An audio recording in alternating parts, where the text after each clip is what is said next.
Welcome to everyone joining us on day 3 of our daily webinar series for members. Today we have online with us today Casey Miller and PJ Wiese. Casey brings to us some of the leadership insights. He's a dual Harvard grad and an author.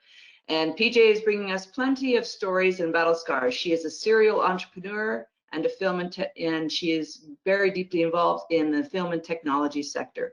Both of these individuals work with organizations in Western Canada and the Pacific Northwest. Casey's organization, 6.5 Men, focuses on preparing and prepping business cultures for times of extreme change, growth, and transition. And people, this is certainly applying to our current crisis. We have had the pleasure this morning of having a few technical and audio difficulties, but it's April 1st and it leans totally into our topic today about how to lead and connect remotely. And as business leaders, I'm sure that all of you are struggling with technology today and are working through some of the same issues. So I'm going to turn it over to Casey and to Patty Jo now, and enjoy. Thanks Ruth Ann, so much. Good morning, I just want to say, yeah, good morning. I just want to say how fun it is that we are giving a presentation on how to lead and connect remotely. And we spent the past 30 minutes trying to figure out how to get the webcams to work with no success. So here we are. Thanks for having us. I did actually think it was an April Fool, that you were actually just pulling our leg, Ruth Ann, that we're doing a video conferencing session, but without video. But no, that's not the case. So you're going to hear Casey and I walk you through a slide deck on how to actually work together, maybe just over phone. That's what's happening. And once you get your videos up and running, we'll give you those tools as well. The work that PJ and I do at 6.5 Consulting really is quite timely. I'll speak for me personally, PJ, and I know you will too. I'm really called to do the work and leadership that we do because of the impact that we have on leaders and organizations. And now more than ever, are these skills needed? And so I just want to reiterate how grateful I am to be on this call with everyone. Me too. Big thank you to Ruth Ann for inviting us to speak with you this morning. My background has been in working with senior executives and helping them with their personal branding, and in some cases, really working as a bit of an intergenerational translator between people my age in their 50s, 60s, who are maybe not raised on a Google Doc and where technology is not their real go-to, helping them to use the tools to communicate to their workforce. So today's application, really talking about how we can show up in a crisis with virtual tools is my passion point. So I'm thrilled to be involved in the conversation too. Just as a little bit of background on the leadership work that PJ and I do, normally when we're not all isolated at home and working over webcams, we take leaders and their teams usually through a year-long arc of interpersonal and intrapersonal transformation based off of CTI's leadership model. Really an arc of leading yourself, leading others. How do you lead with trust? How do you lead through conflict? And ultimately, how do you lead in sync? I would say the underpinning of all of these trainings that we do with organizations really stems from the deep need to be empathetic and the deep ability to connect, which we're seeing right now is more prevalent more than ever.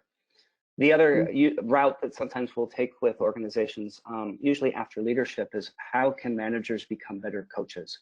And again, this is a series of 5 or so workshops, experiential workshops that ultimately, again, train managers, train leaders in how to empathetically connect. And I think what I want to drive home today is that these are the skills that are needed in crisis now more than ever.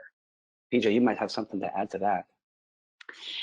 Well, short of us just telling you what we do, the why behind why we're telling you is that when we are driven to our phones, when we're driven to our webcams in a remote work situation, wow, we need to be able to connect as human beings, be way less transactional and be much more personal, much more relational. And as you can see with the slide here, COVID-19 has driven us into what we're calling the greatest empathy exercise ever. We are literally all at home experiencing this social isolation, fear, being driven into a situation where we have to multitask. Maybe like me, there's kids in the room, a dog in the corner. There's a lot going on that's really calling upon us to actually connect with others and be a lot more empathetic. What I would add to that, PJ, is not only are we working from home and managing, all of the things that we have to do from our seats at work, but we have to do that managing all the things at home, like the burden and the expectations that are on us are even greater than they've ever been before. And so really it's incumbent on leaders, we think, to really approach their connection from a deep place of empathy. Brene Brown, who many of you may know, really speaks to this very clearly. She says, this pandemic experience is a massive experiment in collective vulnerability. We can be our worst selves when we're afraid, or our very best, bravest selves. In the context of fear and vulnerability, there's often very little in between, because when we're uncertain and afraid, our default is self-protection. We don't have to be scary when we're scared. Let's choose awkward, brave, and kind. And let's, above all, choose each other. So in the spirit of that sentiment and the notion that we believe that leaders are really called right now to connect and be empathetic more than ever, we've got two goals for the remaining 10 or 15 minutes. Pardon me, 50 minutes, I should say. I was going to say, do we short the hour? How to lead in the digital space. We know that for those who are listening, many of you are senior leaders, CEOs who are leading large teams through difficult times. And we really want to give you some simple hacks today on how you can lead remotely and virtually, just in case this hasn't been your go-to up till now. Next point. And we're going to make fun of ourselves in the process, because we're not showing up on video as we hoped that we would. So we're going to tell you all the things that you should do and not do the things that we're technically doing right now. The next thing that we'll lead into is, once you get your stage presence and your connection on video well established, how then do you reach out and digitally connect with the person on the other side of the screen? And again, there'll be some real tips and tools that we'll give participants in this. What I want to say is that the tips that we'll give today, you're going to find that they're pretty simple. But simple is not the same as easy. It's sometimes the simplest things in life that ultimately be the hardest ones to do. So as you're taking notes and paying attention, you may find yourself saying, well, of course, that makes sense. Our challenge to you would be to say, oh, that makes sense, and then go do them. Right? Yeah, I want to just double down on that point as well. They may seem obvious, almost elementary. However, it's unbelievable to see how many people are not actually doing these simple things. And if you don't, they can really be a barrier to connection. And human connection right now is critical given the times. That sets us up really for this cool image. Yeah. This may be what your office looked like 2 weeks ago. Maybe it wasn't quite this cool, or maybe it was, but nonetheless, the notion of people working together in a shared space, that's what life used to be like 2 weeks ago. There was a lot of team huddling happening there. You had interactions. Susan was leaning over the computer. She knew how Jerry felt that morning because they had a coffee together. 80% of the. Or she could just read it on his body language, right? That would be, maybe Eric didn't have to say a thing. She could just tell, right? Yeah, exactly. So is what we're using this picture to speak to, is the fact that 80% of communication really comes through our body language, our interactions, our eye line, our social cues. And as we're driven home to work virtually, we've lost that line of communication. So we have to be really aware of that and address it accordingly. The other thing that beyond just the social emotional cues that are being lost because we're not with each other, norms and rituals and habits are lost because we're not working with each other. You know, if people work 8 hours a day, you know, I think the data says that they're probably really only working 5.5 or 6. The other 2.5 hours are spent socializing and connecting, being human beings. And when we're not in a shared space together, that's lost. So not only are the social cues missed, but just our ability to be human with one another is lost. And now we're being forced to show up on a screen that may look like this to you. I don't know if anyone's been familiar with this experience. We were really hoping to see you all that way, and it just didn't happen. So here you go. This is what the new landscape of working with your team looks like. And you have no idea what's going on actually in front of those cameras. Literally what's happening for those individuals on mute. And, you know, we have to remember their spouses, their kids, they didn't sign up for them to be necessarily at home remote workers either. So there's an immense amount of additional pressure on your remote workers, and therefore an extra onus on you to lean in to connect with them in a way that's going to be easier, taking away those barriers. Yeah, I think that's really important, PJ. What you're saying is that I think leaders are called for us to actually engage in new and more deliberate ways. And our hope was that we could have done that with you all on video today. And our recommendation is that where possible, all of you start to use video more. Sometimes there may be issues with bandwidth, there may be internal policies that prohibit some of those things. Our sincere recommendation is that the more that you can engage in video and actually use it as a tool to connect with eyeline, with face-to-face, the more connection you're going to have. And as we go through this presentation, we're going to make the case that if you're not connecting over the next few weeks, you're going to really lose your team. Connection is so paramount right now. We believe that it all starts with you, right, PJ? Yes, we do. Again, this is in some ways not good news for senior leaders.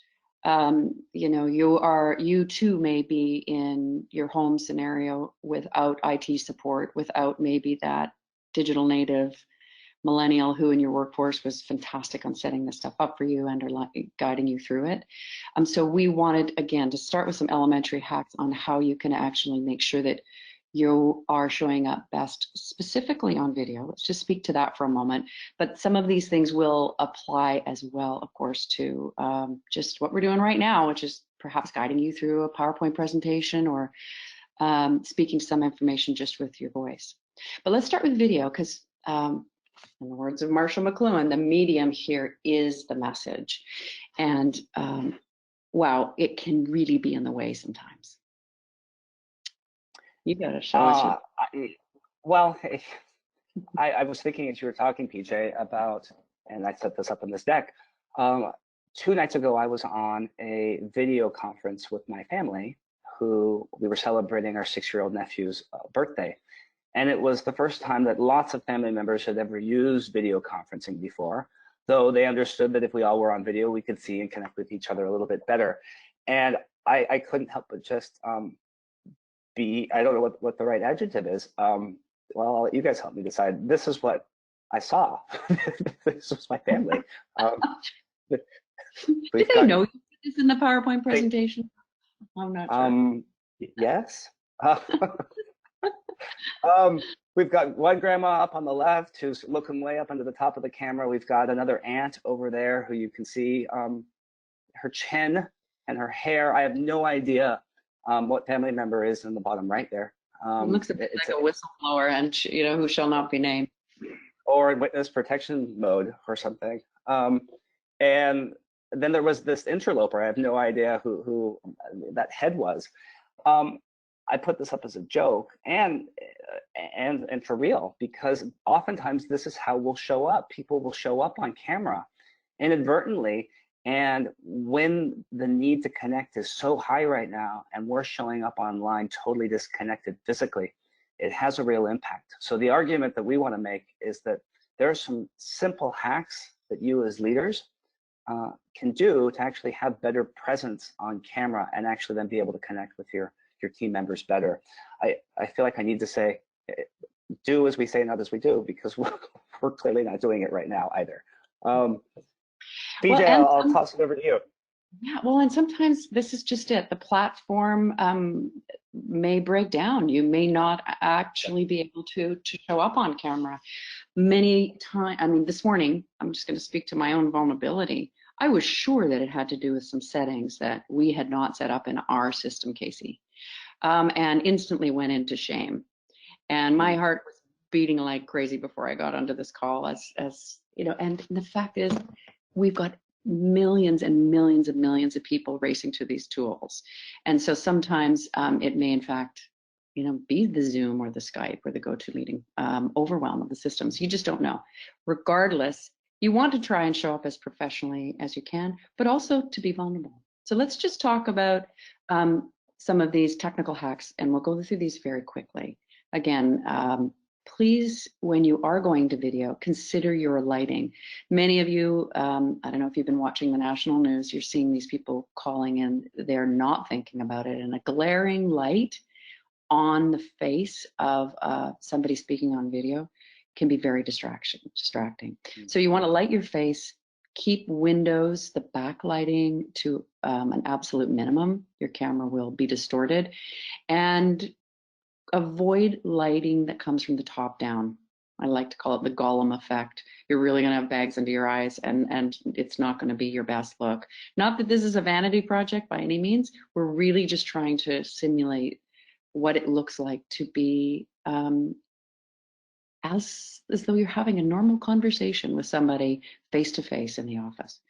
Camera is something. I might add to that, PJ, real quick, just on that piece, is that, you know, I love what you said, that it's not a vanity project. And part of the reason why people don't show up on video is because they don't like the way that they look, and they're being forced to look at themselves in real time.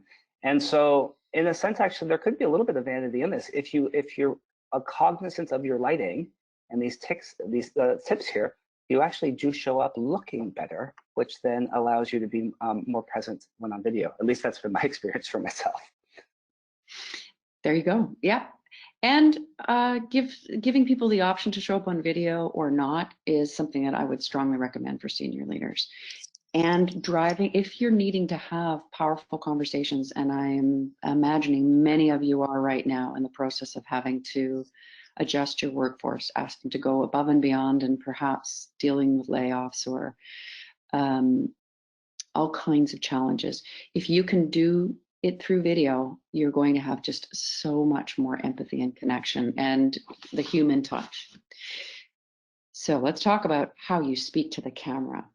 We're coming to you on a Macintosh. Many of you are on PCs, but if there's a nice little green dot on a Mac next to your camera, this is a cheat that comes, a lot of people who work in film and television know this, looking to the light, looking to your camera rather than to your monitor when you need to strike a real point of connection is something that simulates direct eye contact.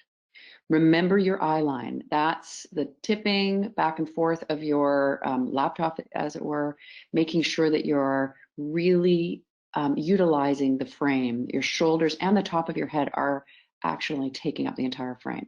We don't want to see all the clutter of your office. I don't want to see you as a tiny little avatar in the corner of your frame. And I don't want to see, you know, Aunt Pat's double chin, right? Don't do that. That doesn't want you to see your double. There you go. Harder to exemplify when we're on audio. So we're on the telephone, but I think we all know what bad video looks like. Now let's talk about action. This is where I'd really like to encourage senior leaders to be much more self-conscious. If you haven't spent a lot of time using video conferencing, there's some unsaid rules. Do not move your computer around. If you are doing video conferencing on an iPhone, make sure you set the phone down and or put it on a tripod. The ruckusness of the camera going back and forth can make people very, very seasick if they're looking at you on a larger monitor. it's pretty trying. So try to limit your own movement as well as the movement of the camera. The second point here, explicitly embracing silence. It's a bit of a strange one. Let me explain. The natural rhythm of a conversation on a phone call can be bada bing, bada boom, right, Casey? There you are, right? We can talk a little bit over one another. We can sense it. But when video's in the way, you're getting lag. Many times, if moderators and or anybody in a video conferencing session can just say, look, I want you to take a minute to think about that. I'm hearing a pause and or a delay here. I'm having a technical problem, but I'm with you. To explicitly speak to your presence really helps. And again, is another way to bridge the empathy gap. I would just add, even in these conversations, PJ, I'm finding myself having to just work a little bit harder to know when you're going to stop talking and when it is my natural cue to jump in, because there is a bit of a lag and it's not quite the natural cadence that we would have if we were on a phone. So there is something about, just like you're saying, being really deliberate and actually maybe giving a bit more of a pregnant pause for some of those moments, which may feel a little bit awkward. The last thing that I would add to that is this is an opportunity for you as leaders to actually be authentically you. The notion is that yes, you do want to have some of these tools in your toolkit, but if you're showing up online stagnant and distant and afraid or awkward, that's going to show up. So our invitation is for you to be as authentically you and goofy or weird or funny or brazen as you can be, because that gives them permission for your team members to do the same online. This is really an invitation for you to break some of those norms and start driving human connection, starting with yourself. And that's probably going to be a stretch for some senior leaders. One thing that video and any kind of teleconferencing does with large teams driven to technology is that it makes things transparent. You don't have those buffers of your executive assistant right there. You are you're one of those squares on the grid. So just allowing yourself to be a little bit more casual. Just know that that's the way senior leaders show up in this context. So we want to shift gears here. Now that we've shown you, I told you because you haven't seen us do it, but you've heard about how to do that on video. What we'd like to now shift towards is how do you use those video tools for actual better human connection in the workplace? What I really want to underscore right now is that the need for people to connect with each other is the greatest it's probably ever been. I know this from my own experience. I know this from people in my life's experience, and we just hear it. The isolation is really daunting people. And the challenge is that we don't know how long this is going to last. So if you're using video chat or online communication tools to only talk about business, to only talk about productivity, I think you're missing the mark. What I'd like to invite everyone here on the call to do is to really take time and carve out to deliberately connect with your people, not about anything other than just how they're doing. The work will follow. Indeed, people are actually probably working harder now than they ever have before. Our job as leaders is to connect with people on a personal level. Beautifully said, Case. So let's give you guys some tools on how you can actually do this with some larger video conferencing calls and or phone calls. We have a powerful checking in tool, one that we teach to our teams, and if there's any tool that seems to stick, it's this one. It's called Above or Below the Line. What I want to quickly add to that before we show you this really cool video is that checking in with people on a daily basis, if not a more frequent basis than just once a day, is so important. And this is a tool that'll just allow you to do that real quick and a fun little hack. So we're going to have you watch a little video real quick. One question that conscious leaders ask themselves over and over is, where am I? To support leaders in locating themselves as they ask the question, where am I? We offer this tool, Align, a simple black line. At any moment, all leaders and all people are either above the line or below the line. Our location describes how we're being with what is occurring in our life right now. If we're above the line, we are open, curious, and committed to learning. If we are below the line, we are closed, defensive, and committed to being right. Stop right now and simply ask yourself, where am I? In this now moment, am I above the line or below the line? Typically, when people are below the line, they believe certain things about the world. For example, they believe there is not enough. It could be that there's not enough money, or time, or space, or energy, or love. People below the line also believe that their story about the situation is right. People below the line also believe that there is a threat out there. Something or someone is threatening their desire for approval, control, or security. And people below the line see the situation as serious. The deeper below the line they are, the more serious things look. People below the line tend to behave certain ways as well. They tend to cling to an opinion, find fault and blame, gossip, explain, rationalize and justify, get overwhelmed, and avoid conflict or pursue conflict for the sake of winning. When people are above the line, they believe that learning and growing are more important than being right. They believe that all people and circumstances are their allies, here for their growth. They believe that from a distance, almost everything is funny. People above the line live in curiosity, listen deeply, speak unarguably, question all their beliefs, and live a life of play. Now, knowing what you know about being above or below the line, where are you? One thing to know as you consider this question. We are hardwired to go below the line. Literally, our brain is programmed to perceive threat, and when it does, a chemical cocktail courses through our veins, and we go below the line. This reaction was designed to help us survive in the presence of a real threat to our physical survival. An issue for modern-day leaders is that often our brains can't tell the difference between a threat to our physical survival and a threat to our ego or identity. We react and get defensive when we experience a threat to our ego. So in many ways, being below the line is natural and normal. But when we are below the line, we're not in a state, literally brain state, of high creativity, collaboration, innovation, and relational connection. We're simply trying to survive. Leaders today can't thrive if they're in survival mode. So the first activity of conscious leadership is location, location, location. In this now moment, where am I? Telling ourselves and others the truth about our current location begins the great conversation. I have seen that video probably 200 times, and every time I see it, I find something new. What did you see? Probably see what I see that was new. This time what really stuck out, like when you're below the line, it's like you're committed to being right. Like this notion of like, I'm right and it's my way. I noticed earlier today, or when this thing started, before it started, I was so below the line because things weren't going my way with respect to the video, right? And quickly I had to say and check in with myself, okay, is this serving you?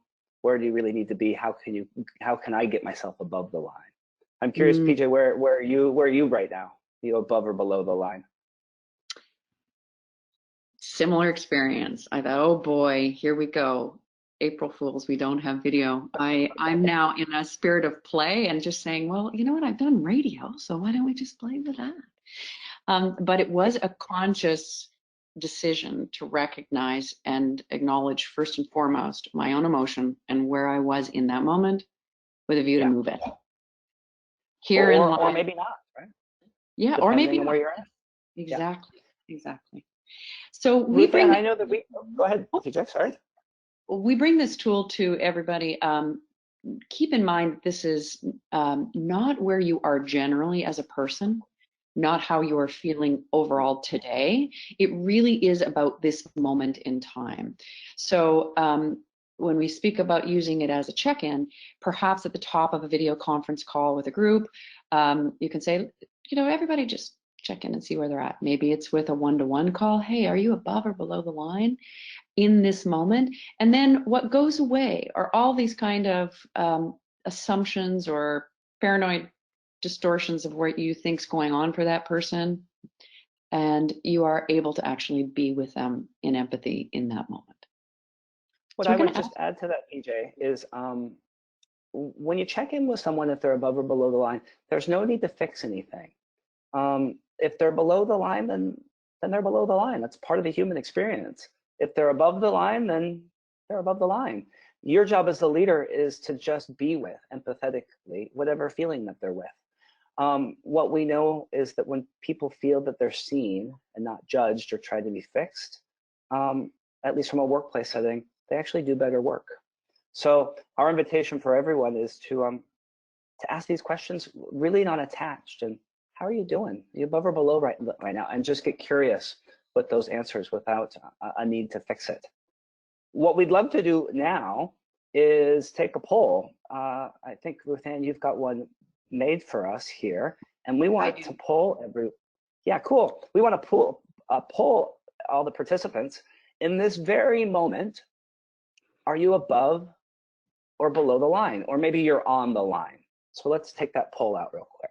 So I'm going to launch the poll right now, and I apologize. I'm at 80% as well here. That it doesn't say, "Are you? Where are you?" It says, "How are you doing?" So it's a little bit inaccurate in that, but I'm going to launch it anyway. So the poll is now open. So please go ahead and select.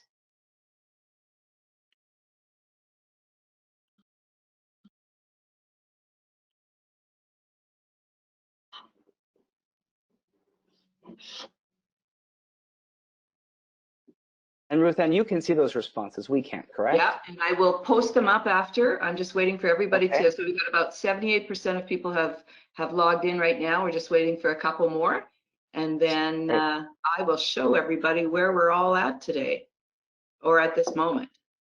In this moment, that's right, because it changes moment by moment. Here's what's fantastic about getting to do a poll. It's like reading the vibe, having data on the feeling in the room. We all know those boardrooms that we walk into and maybe we're 5 minutes late and something's going down there and you can feel it. Yeah. It's a lot different to try and feel it in a video conference. Again, this tool will give you that sentiment reading, and that's where you'll. Okay, I'm going to share it now. Please. There you go. Wow, these and tech you're groups. sharing it in the. Oh, okay, above the line. Great.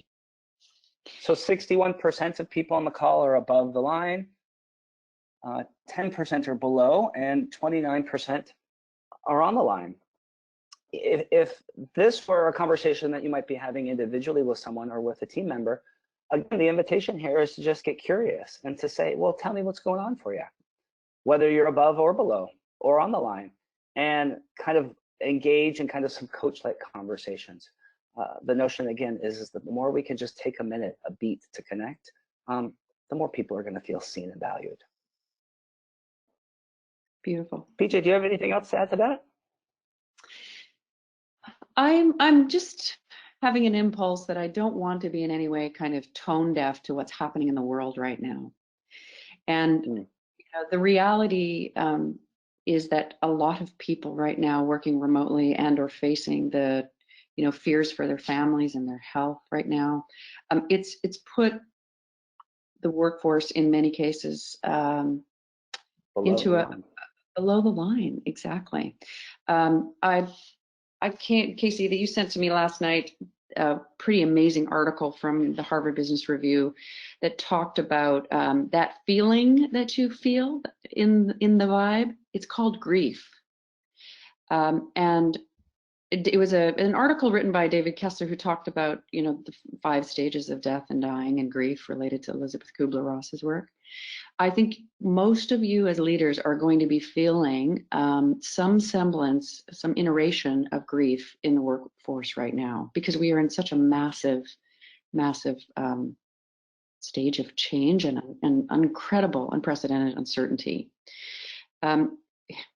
What does grief show up like? Well, it can be described as in stages of denial, if you think about it with COVID-19, it's like, oh, well, this isn't really going to affect us. You saw that, you know, a couple of weeks ago. We're not seeing as much of that now, which kind of evolved then into anger, which is my teenager's version, which is what you're making me stay home and I can't go outside. And what do you mean? You know, or maybe it shows up for you as, I have to stay at home and work virtually. Are you kidding me? I have to do this by video?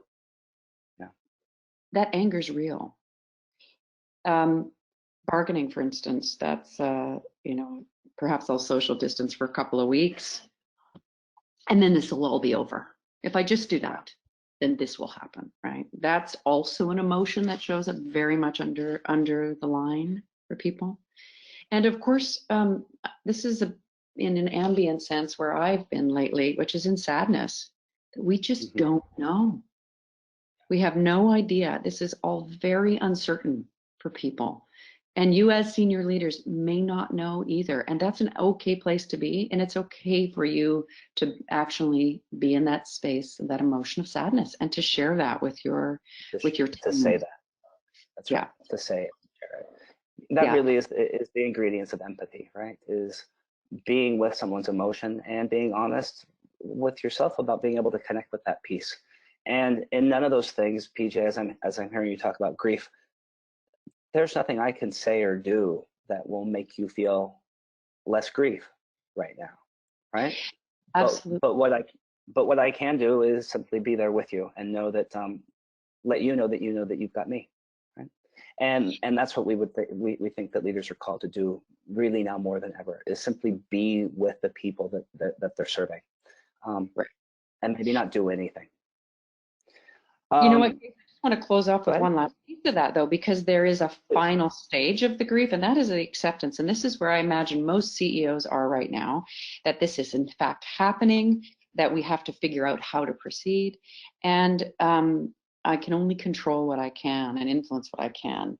So knowing that we are accepting this new normal, not knowing what it means, we want to leave you with this tool, this check-in tool, as a way to lead and connect at the same time. The next tool that we want to give you, beyond just daily check-ins or multiple times during the day check-ins, is the importance of praise. In normal times, Gallup has done some studies, and they say that 69% of employees say that they'd work harder if they were better appreciated, and that's in normal times. We're not in normal times. We don't have the data on this, but if it's 69% when the status quo is going, I've got to imagine that this number is even higher. The more people can feel like they're valued and appreciated, the better connected, the more loyal, the better workers they're going to be, better employees and team members. Gallup says that praise needs to be given at least once a week. Again, I don't know the data for times of crisis, but my hunch is it's going to be a lot more. If you're not giving your employees and team members praise, I would posit 3 or 4 times a week on an individual basis. You could do more. It's a low cost, really high impact way of promoting engagement and fostering team unity. There are 3 types of praise. Yeah, please. I was just going to say, and people are being asked to do things that are far over and beyond what they've been asked to before. So we really want to take you now through what praise looks like in its 3 different forms. It's, again, may seem elementary in some cases, but it can be tricky. We want to invite you to follow us through these definitions and then to do a little practice. The first form of praise are compliments. Compliments are usually physical and external factors or features. So you might say to someone, hey, I really love your earrings, or hey, nice hat. These are great, and people feel good about compliments. And what I would add is that they're the least effective when it comes to praise because they are externally based. So I don't want to give you the impression that you shouldn't use a compliment. People love them. And if we really want to connect with people, there are 2 other ways that could be used more effectively. I just think about these The as social niceties, ways to icebreakers to water cooler moments where you're in passing. We're not having that physical contact, so you're really going to want to dig more into the next two, which are recognition. That was my cue to change the slide. Thanks, PJ. Very good. This is recognitions. Recognitions are behaviorally based and they're functional. So, PJ, I want to recognize you today for really stepping up in light of some uncertainties around video and doing a great job presenting without us being able to see each other. Good job. There you go. So he's naming something that I've done and how I've showed up. The hack here is just if you're making commentary on some way that someone has contributed to your organization or acted, that's going to be a recognition. And people love them. And in terms of the hierarchy, it's one above compliments because I actually am in charge of what I produced, right? It's not external. It's actually something that came from me. It's a behavior. Our guess is that that's probably recognitions are the one that are used most often in the workplace because they're tangible. They're not necessarily emotional. What we want to drive you to in these trying times are really bold and strong acknowledgements. Acknowledgements refer to the internal, literally to the character of the person that you're engaging with. They often start with, "You are blank." This is actually takes a little bit more risk. You're making commentary on how that person shows up in the world. So I might give PJ an acknowledgement that you're so calm and present right now. Thank you. See how I spoke to a quality of her being, right? Her calmness and her presence. Thanks, Case. I'm getting all of them. I'm getting all of them. I like this. It's all flowing my way. Give me one. Give me an acknowledgement, PJ.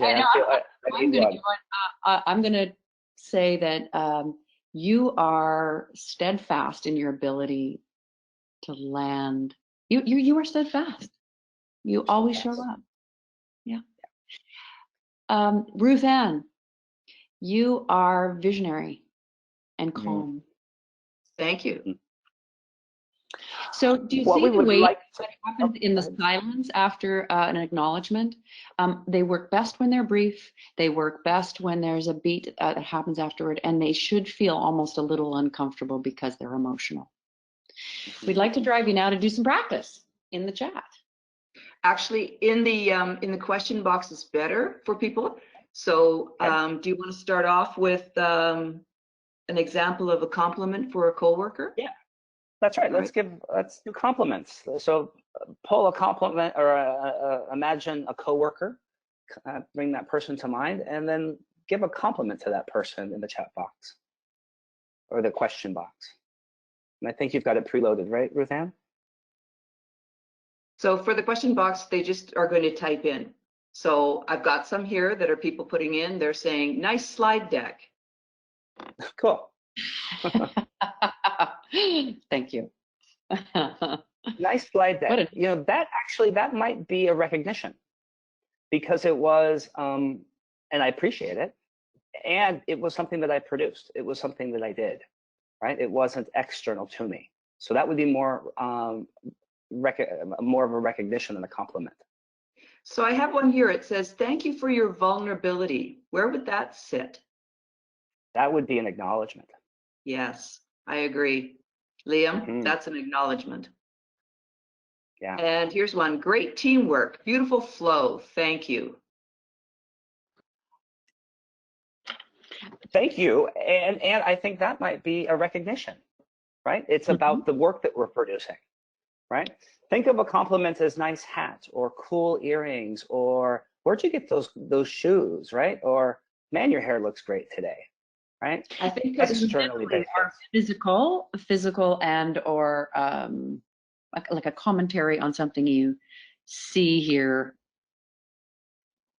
So I think what we have is a whole bunch of extra milers and high achievers online. So they've already all jumped to acknowledgement. right.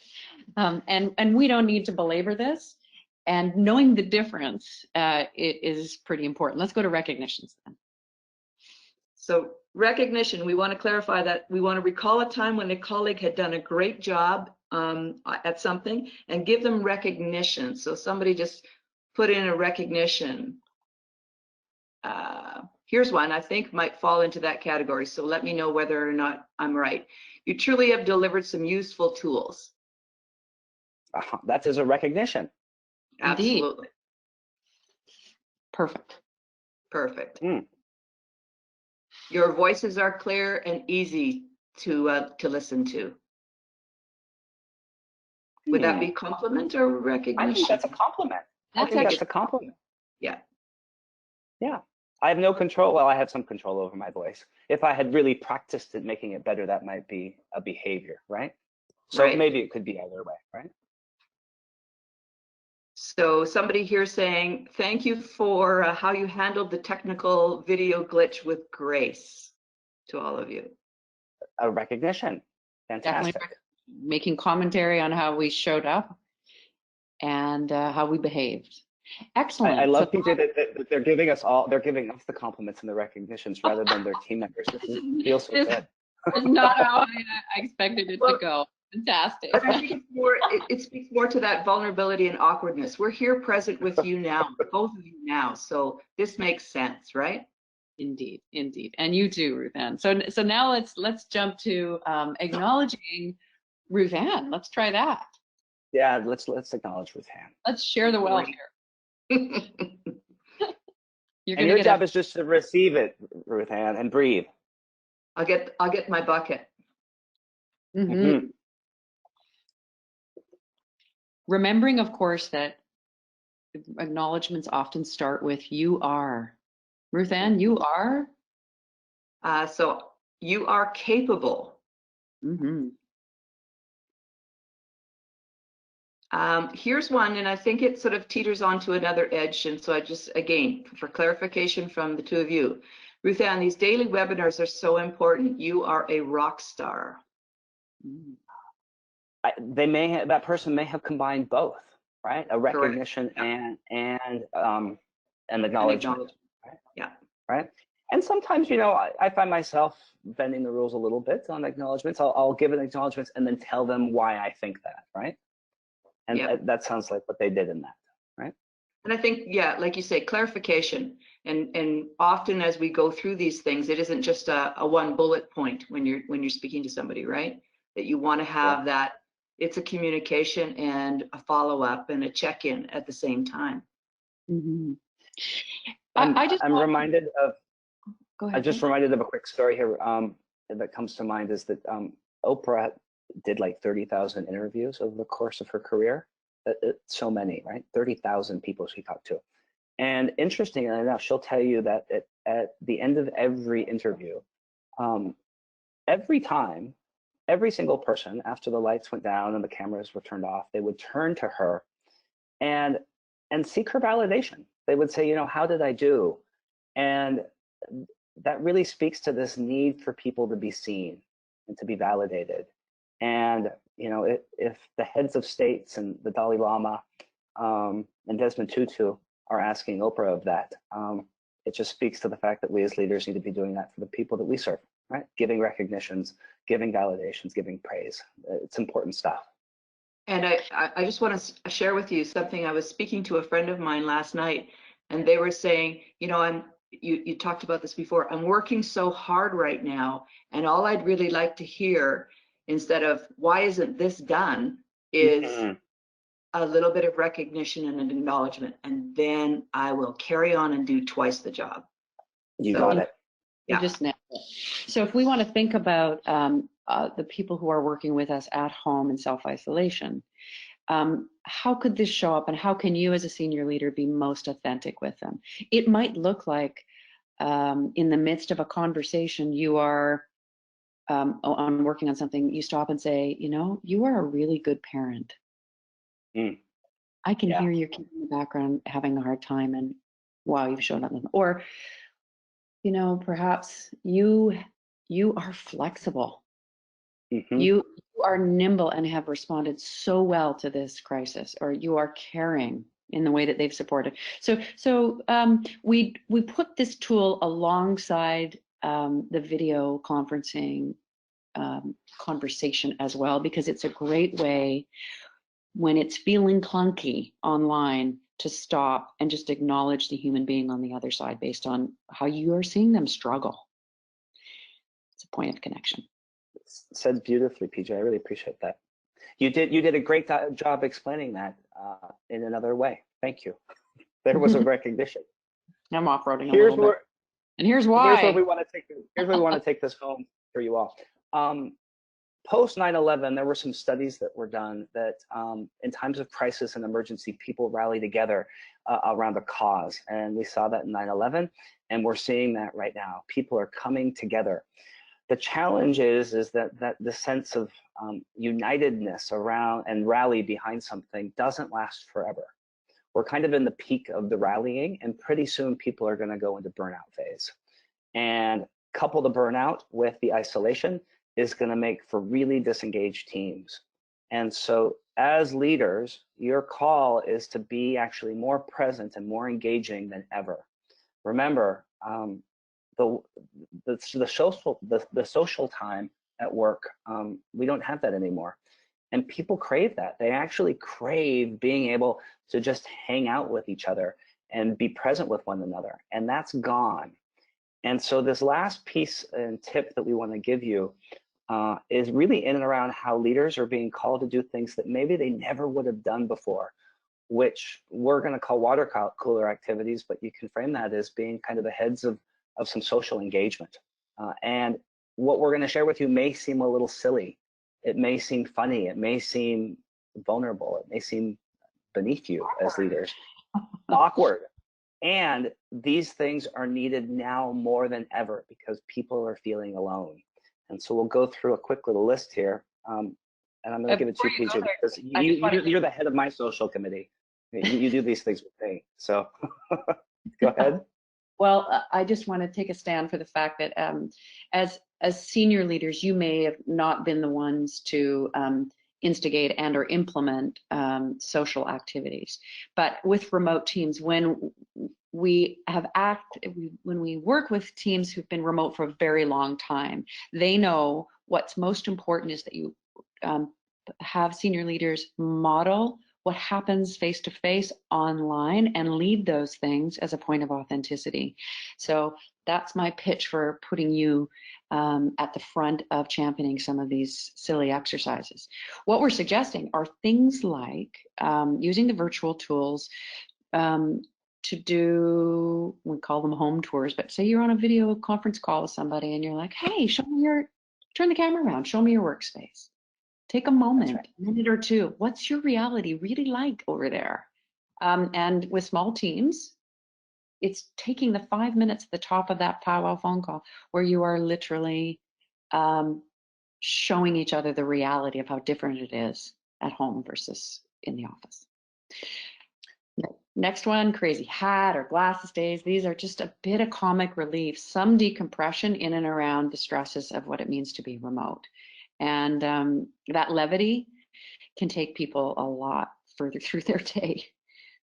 Especially if it comes from someone unexpected. If you're a leader that leads from out in front, but maybe from behind the boardroom doors, this might seem really weird for some of your team members. And wow, how cool that the CEO or the VP is now coming out and being goofy with us. Right? It's a new kind of way to engage with you. Dad jokes. Maybe you have a section for morning for how do you tell really bad jokes or really stupid puns. And again, we're not married to any of these. The notion is just try to do things to connect. Virtual happy hours. We've seen this work. Yeah. Very, very important. And we're hearing many teams are hosting these on Friday afternoons. They may be an open Zoom call. They may be the space where people are invited to attend. It's not a time to talk about work. They're showing up with a glass of wine, or maybe it's in the morning over their first cup of coffee that they would normally see one another. Open mic, an ability just to connect with each other. We've seen companies challenge each other to do crazy lip sync battles. So this could be really fun. Maybe there's intergenerational pieces in here that you could bring songs from the 50s and 60s and bring songs from the 2000s and really have a riot doing stuff like that. Another thing that we're seeing with one of our clients is they take screenshots of their workstation and then they send them into one another and they play the game. It's like a bingo game. Guess whose workstation this is? And then you get a prize if you get them all right, kind of thing. PJ, I'm going quick here, just being mindful of time. Yes, so I'm going to run through these real quick. We've seen lunch cooking shows work. You know, maybe you send out a week ahead of time the recipe that you need and the ingredients that you may need, and then one person leads the team through an online cooking class. The last thing, or second last thing we've seen is, you know, your kid probably is going to pop into your screen at some point, or your employee's spouse may walk through the screen in their underwear. This stuff happens. And so, you know, maybe don't introduce your spouse when they're in their underwear, but take a moment when these things happen to say, oh, well, now you've met John, and roll with it, because the more we can connect and get a little personal here, the more fun it's going to be. The last thing that I'll add is PJ came up with this one. She was on a virtual presentation with 13,000 people, and they did a dog show over a breakout session for 10 or 15 minutes, and PJ's dog won. And so this might be something that you all could think about doing. This is just a handful of lists. There are so many. The notion is that we really want to invite you to step up in ways of rallying behind the social scene in ways that perhaps maybe you didn't do because it's so needed right now. We'll end with this. And PJ, you speak so eloquently to this piece. Well, ladies and gentlemen, we just don't know where this will go. We've all been looking at this curve, why we are in self-isolation, why we are social distancing, why we're having to make these difficult decisions right now. And in the spirit of empathy and being with you during these very difficult times as senior leaders, recognizing that there are a couple of curves happening. We spoke about burnout. People have probably rose to the occasion in the last couple of weeks. Expect them to be getting a little bit more tired and weary. Perhaps you're facing layoffs, perhaps you're having to make really difficult decisions. And we are yet still 2 weeks out from when we expect the virus to peak.